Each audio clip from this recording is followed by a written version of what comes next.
Hey everyone, thanks so much for joining us. We are back with MSP Insights. I am Jeff Reinholtz, your host. Today, I am joined by President and Founder of SaviorLabs, Paul Parisi. Paul, thanks so much for joining us today. Hi, Jeff.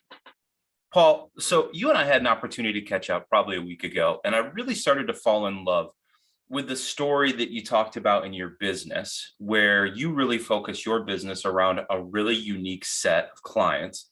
And I think the first thing that jumped into my brain when you started to tell your stories, I said, ooh, Paul and his team have got to be really good, because you said, we go after very high-end clientele. We're not focused on an abundance, but we're focused on a very unique set.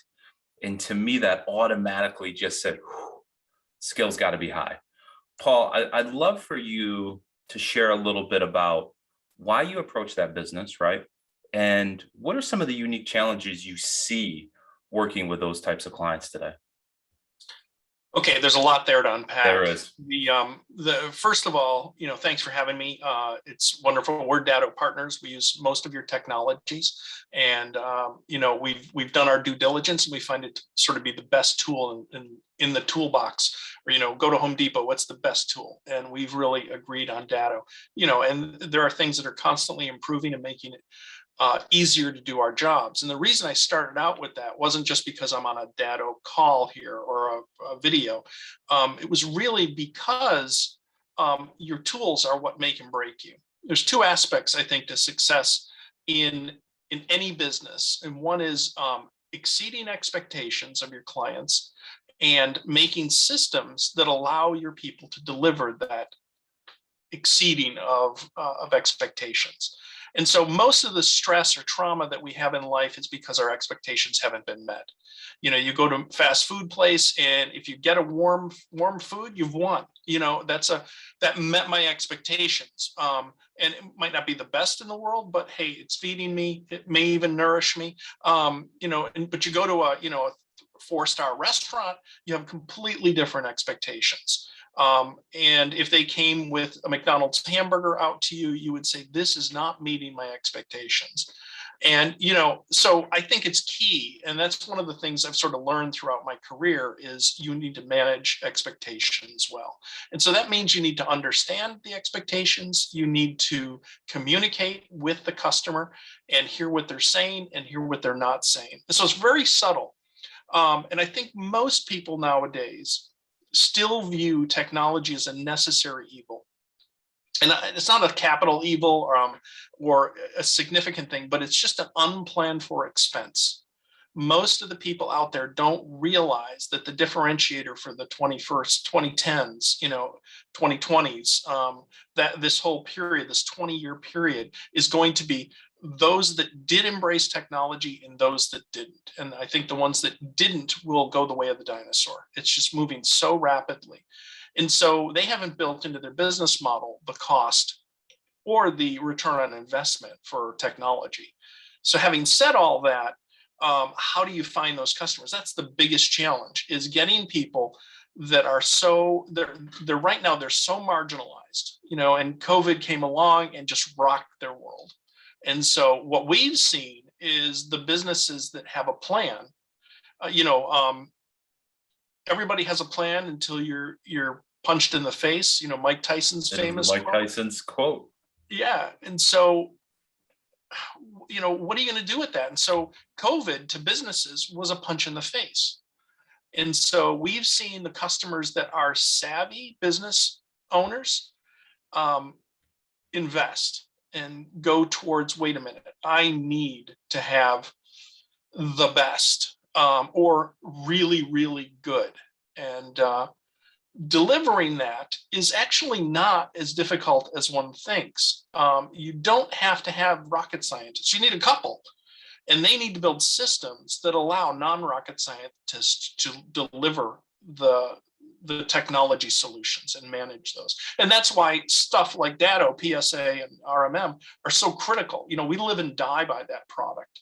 And there have been frustrations with it in the past, and we address those. But we've also looked at other products, and we just see nothing that helps us as much. I know I sound like a shill, but the reason I'm saying that is the only way to scale yourself is to employ better technology. And I know, as an engineer, technology person, shiny things are really cool to me, but the shiny thing is only as good as it gives you a return on investment. So a long-winded answer. I hope it answered some of the questions there, maybe prompted some others. Well, I think the piece where it really begins to reinforce what you're doing and how you're doing it is the willingness to not only talk about the power technology can have on businesses, right? Because again, I completely agree, right? Mhm. I go back to my previous life, collaborating with a longtime friend who's trying to modernize his MSP, Mhm. right? And it was that aha moment as the business was looking to grow and really emphasize the need for technology into small to medium sized businesses. But Right. at the same time, it was the reflective moment in the business where we made the decision to go, we need to invest in Mhm. technology to help move our own business forward, right? We need to Right. we need to not only talk the game, but we need to apply the game in our own business. And Right. very quickly, I think a lot of people begin to find, again, within the MSP, what do you begin to do to create better use of automation? Right. How do you then start to think about the ability to solve bigger and better problems for your clients, right? Right. And leveraging automation, right? Right. The thing where automation can take over and in real time offer insight and guidance, I think is highly understated in what technology can do. Right. But I think also to your point, Paul, when you are looking at the right client for an MSP to work with that wants to be a part of what I consider the technology revolution, when they Mhm. haven't Yeah. used technology, right? Right. You've got this great opportunity to lean in, offer consultation, right? One of the big topics I hit on with men and women in your position today, and I think this is where you're really starting to go in your business, is a business as an MSP that has a seat at the table of the executive board. Yeah. Absolutely. Yeah, I think you're absolutely right. As we become that trusted advisor at a C level, so we're talking to the CEOs and their trusted colonels and captains to say, what do we do and how do we do this? And we come to them and say, we need to do this to secure you. So, for example, all of our technologies are driving towards CMMC. Okay. Now, there was just yesterday, we're here in the beginning of November, there was a major change in CMMC, which basically changed the architecture of it. But, and if you don't know what CMMC is and you're in the MSP space, you need to look that up. And if you've never heard of NIST 800-171, you need to look that up. And what these basically are frameworks for technology value offers, to basically address all of the things that we all sort of don't write down, good virus checking, good password hygiene, two-factor authenticate, yada, yada, yada. And so that's critical to do that. And then, if you start to look at it all, it becomes overwhelming very quickly. And we call all of the integration of those technologies our stack. Pretty much everybody does. And so what's in your stack, and we've got solutions that actually make our clients, whether they have ever heard of CMMC, it's a good concept. And NIST 800-171 makes them compliant with those technology sort of frameworks. And the only other thing I would say on that is I think it's critical for MSPs to stop focusing on hiring technical people and hiring people that are nice people. Because the one universal truth with technology people is they're geeks and they can't communicate. And so we find that we hire people that can communicate, have a good rapport with clients, that kind of stuff. And then we teach them the technologies. We document it. We have systems to do that. I'm a big fan of eMyth. It's a book, and if you haven't ever read it, you should pick it up. And it tells you to basically systematize things. And they have examples of companies like McDonald's. You can go anywhere in the world and eat a McDonald's hamburger and it tastes the same way. It's the same experience. That's an amazing feat that they've accomplished that. And they've done that through systemization. Yeah, systemization. And that's what we need to do if we want to grow our businesses. We've just decided to do it not at the low level, the least common denominator. We've done it. If you really want your technology to be protected, safe, etc. And as we move forward, judges are going to say, how could you not use the technologies that are out there? How could you have not done that? How come you didn't have two-factor authentication? And I think people are going to get burned significantly because they didn't lean into that stuff. So let me unpack a little bit of that because I love where you just went. And let me first hit on your focus on talking about hiring nice people, nice, intelligent people. Yeah. I've always been a huge advocate of finding somebody that's humble, hungry, and polite. Yes. You put those components together with somebody that all of a sudden you start with the EQ versus the IQ. And I don't want to dissuade anybody to think that the IQ isn't important. The intelligence is huge. Yes. But it's the component of understanding that emotional intelligence. Right. And I've always been a big believer in how you approach people, that if you have people that are genuinely very nice and sincere and actually care about solving the problem, that leads with, hey, Paul, you know what? Let me talk to you about how important two-factor authentication is in your business versus someone who goes, you don't have two-factor authentication? You don't know what that is? Right. No, because generally small to medium-sized businesses are focused on their business. Right. And it's a huge shift. So you hit on, though, another really important piece that you've done in your business is you talked about process, documentation, making sure that it's predictable. It's a scalable model. A lot of folks in this journey of meeting different entrepreneurs, they jump over that because it's okay, well, we kind of got that thing figured out and I've got people and I'll just trust people and hopefully it goes well. What really drew you to take in that time out and go, hold on, let's slow down on this rocket ship of growth and growing the business? We need to make sure I often call them playbooks. You build a good, strong playbook. You can bring in great people and say, just replicate the process, right? And move down the assembly line. But what was your aha moment going, here's how we're going to approach business? Is this based on, your history as an entrepreneur and your opportunities to grow their businesses, or what drove that decision making? Well, I think it's a lot of prior experience, both in failures and successes in different organizations. And, I've been involved with small businesses and I've been involved with big businesses. And what's the difference between them? And it's really methodology, systems. That's the single biggest thing. So I'm like, and how can I expect, let's say I'm a whiz bang, router programmer. And I know that and I've learned that over 20 years, let's say, how do I expect somebody off the street to come in, they got an IT degree or whatever, they've been doing it, to have all that knowledge? And so, to give them a cookbook. And I think it's important to give, these instructions, but also build into the ethic, a concept of a circuit breaker. So that, if you're spending more than 15 minutes on a problem, you need to escalate that and say, is this right? Should I keep going, or am I barking down the wrong tree? Yeah, am I barking up the wrong tree? Am I following the wrong path? And what we've found is when we onboard a new person that's going to be made into a technician, they do a lot of that initially, but they learn because of this. I have people coming to me and saying, well, this isn't working. Let's look at the documentation. Oh, did you do this? Did you do this? Oh, no, I didn't do that. Okay, well, let's go back and do that. And it's not a bad thing. It's like, this is great. You've learned something that you're going to internalize forever. And I think it's a very refreshing approach, right? Because it's really scaffolding the learning. Yeah, exactly. Because I think too often people step into a lot of businesses and they're like, well, good luck.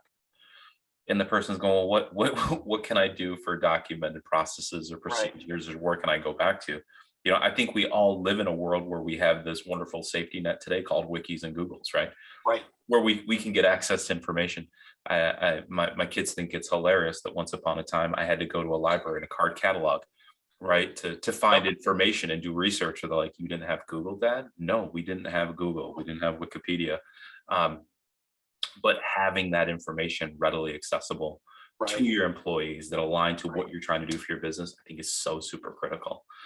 So let me ask you then, based on your journey, your growth, what you're seeing today, what do you think is going to be some of the big challenges that a real progressive modern MSP is going to face over the next, say, 3 to 5 years?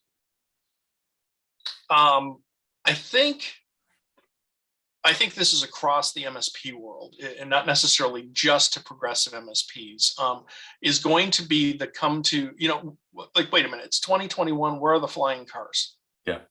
And so you think about that. And if you know anything about the car and the technology and industry and all that different stuff, you realize that, okay, that was an aggressive prediction.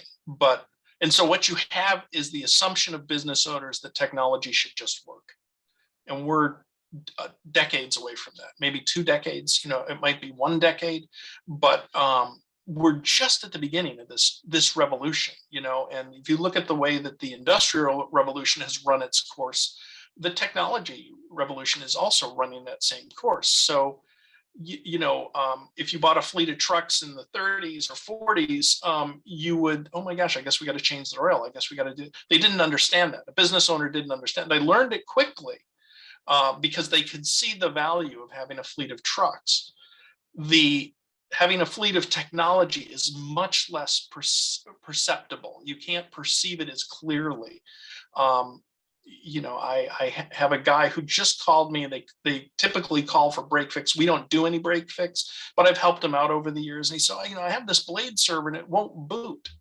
And it's a big HP blade server. I'm like, so what do you expect? And well, can I just take the 8 drives out of it and put it in another computer? And it's like, you don't understand. And I said, well, and it was in a complex RAID configuration by HP. And I said, you're going to have to go get another machine that has the same RAID controller and plug them in. You can't just plug it into another RAID controller.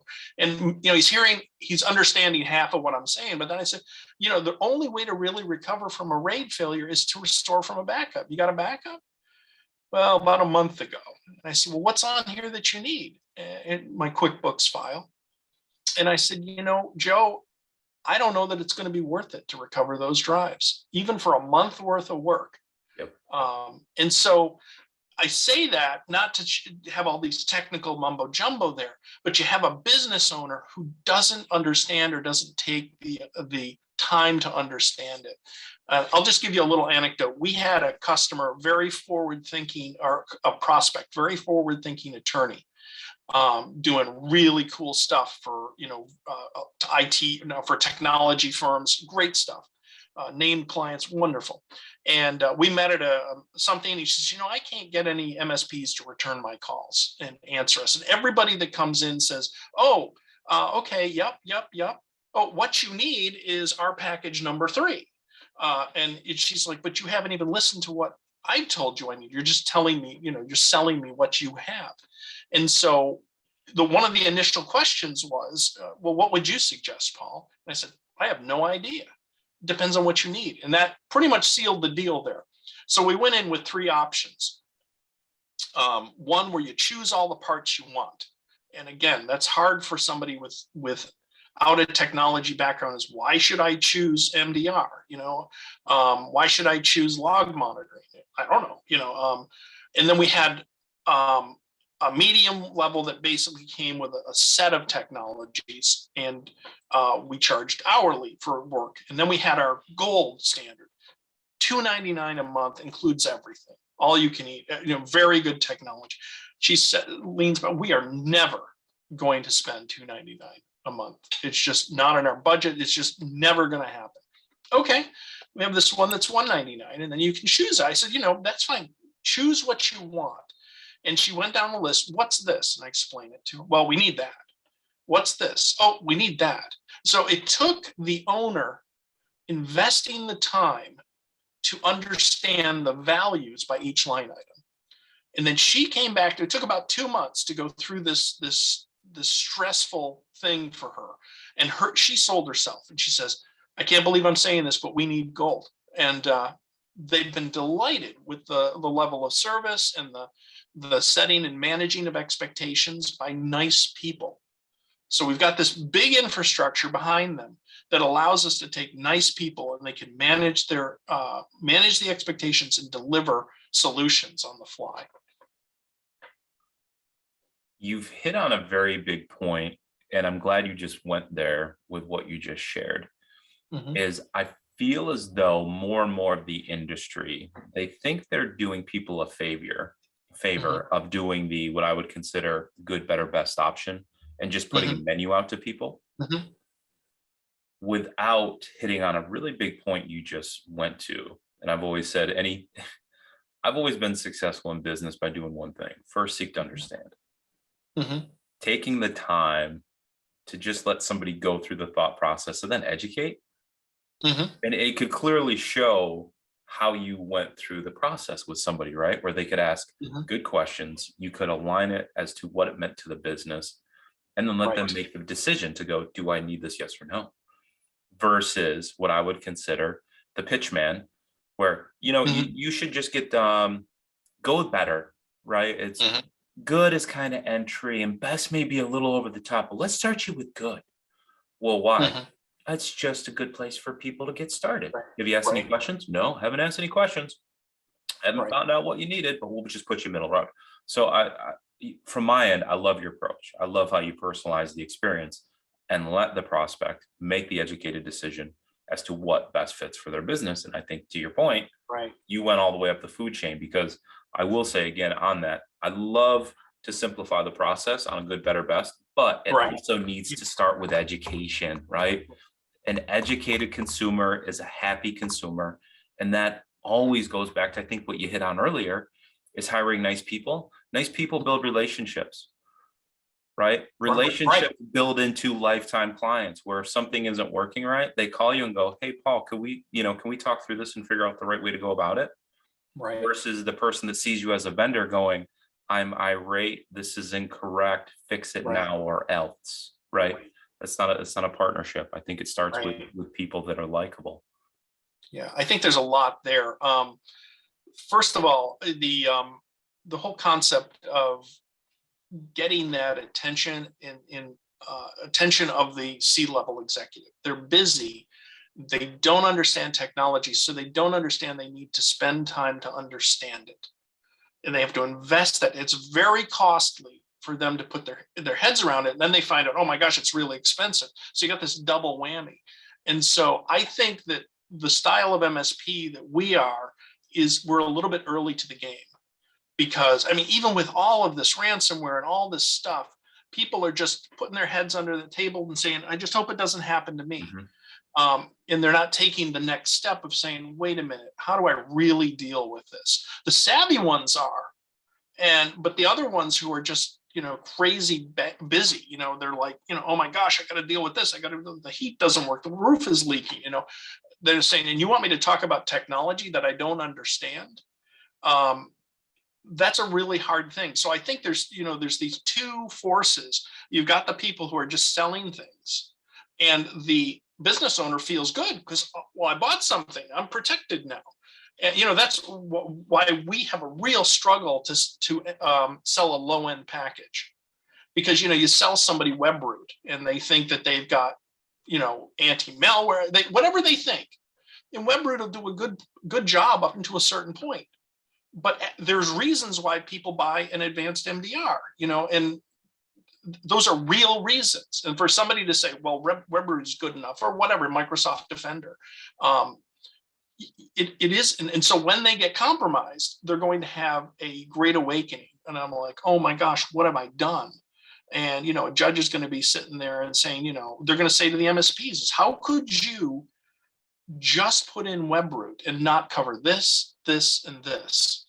And the MSP is going to say, well, that's all they wanted to pay. But, and then the business owner is going to say, well, they didn't explain it to me. So there's also that, and then you touched on sort of the human factor, and you want to have relationships with your client, not just we sell you things. We are business partners with you. We have one of our techs who's leaving after 4 years really, and she's leaving to go overseas and work with underprivileged children. And so, we've announced it, and, people have been in tears, our clients, and saying, oh, I'm going to miss her. I'm going to, all these different things. She's got big shoes to fill. But that to me is a bit of a home run, that we have people that care about people. And that's why we call our product Team Care, because we care for your team. We make it so your team can be more efficient, bring you a bigger return on investment. So, but it's a hard value to get the time and attention of a C-level to say, what values are you bringing to the table? But boy, once they get it, they are locked into you. They are like, we have the right escalation paths, nice people up and down the chain. And to your point, I feel like once you start at that C-suite, it does focus on what we hit on before, is making sure that as that trusted advisor in the world of IT, you do have that seat at the table, right? You do have that opportunity to really be positioned as someone who is a thought leader in the tech space and is offering the guidance. Because again, to your point, I think a lot of the more progressive MSPs that have lived through just simply being break fix, they get into that point in the business where they say, no, we want to be strategic, right? We want to offer guidance. We want to make sure we're putting you in the best position for you to be successful, because there are certain things that, I'm a believer that in the world of security and the way we see security going very quickly, it's not a matter of if, it's a matter of when a company runs through a security breach. But the successful businesses that pick their head up afterwards saying, here's exactly how we dealt with it. Here were the tools and technologies that isolated it, that allowed us to move away from a ransomware experience. Well, it's your plan. You had a plan. It's like Mike Tyson, and if you don't have that plan in the real critical times, so we are very careful to say, we are never going to say that we prevent a ransomware attack. We're going to do everything we can to prevent it. But it's an unknown world out there. And so when it happens, we're going to darn well make sure you've got backups and we can recover as quickly as possible. And that's a big thing to say to an owner, to say, we know what we know, we don't know what we don't know, and we're going to build a system that's resilient to that. The punch to the counter punch. Absolutely love it. So I've got one more for you, Paul, before we call it an episode here. I always love to ask this question. So thinking about your career, what you've built, you've been on a great ride. You've had some wins, you've had some losses, but a lot of what I love about your story, and we've gone through this, is I feel like you're highly reflective. You always take the time out to understand your wins, your losses, and how do we get better, right? And I love that approach in anyone that is a CEO and entrepreneur. Thinking back on your journey, what would be some advice you'd give to your younger self in this journey? I guess so. In 2012, I was involved in a healthcare startup that could have gone really big, but for some of the people that were involved in the fundraising, it didn't go the way we wanted it to go. And I came out of that and said, what do you want to do next? And I looked back over my career, and one of the first things I did was really start a IT company, very consulting focused. And I sold that in 2001, just after 9/11 kind of stuff happened, and 2002. And at the same time, I was running a software development company that was making an email forensics tool, and somebody approached us and wanted to buy that. And when I went to work for them, because they wanted to buy the software and the technology and the customers and my expertise in having written the software, and I went in there and they had a room full of sales guys, like 25, that were on the phone calling and saying, you need this technology. And then, we'd go out and meet with these large companies. And that was a machine, an engine built to scale. And, so I was thinking about this in 2012, 2013, and I said, I want to do that again, because I really enjoyed consulting. It was just like, wow, that really got me jazzed up. And I said, but people need technology solutions. So I came across the now evolved managed service provider. I mean, that was still almost 10 years ago now. But it seemed like, oh my gosh, they've sort of caught up to what we were doing in the 90s during the bubble. And we made a lot of that stuff happen. So in thinking through that, I said, I sort of want to do this IT services / support company with a different flavor, with the people and with the not only the people, but the gentle touch, the best of technology kind of stuff. So I think that's probably the biggest thing that I learned was you have to scale each section of your business. You can't do everything. And you got to build a system that allows people to pick that up, albeit smart, albeit nice people, and multiply that. It needs to be a force multiplier, because if I do it all myself, I have a limited thing. Now, maybe okay, that's a lifestyle business. But if you really want to scale it, that's where you start to look at, the operational forces of a larger company. And I've been acquired, I've acquired companies, all that kind of stuff, and it has a different set of dynamics. And so I think that's the biggest thing I've learned, is make sure that your business methodologies, operational methodologies, match up with what your goals are, and make those hard decisions rather than just hoping for it. And it's going to be hard. I will say running a business is the hardest things I've ever done. It is so much easier to work for somebody else.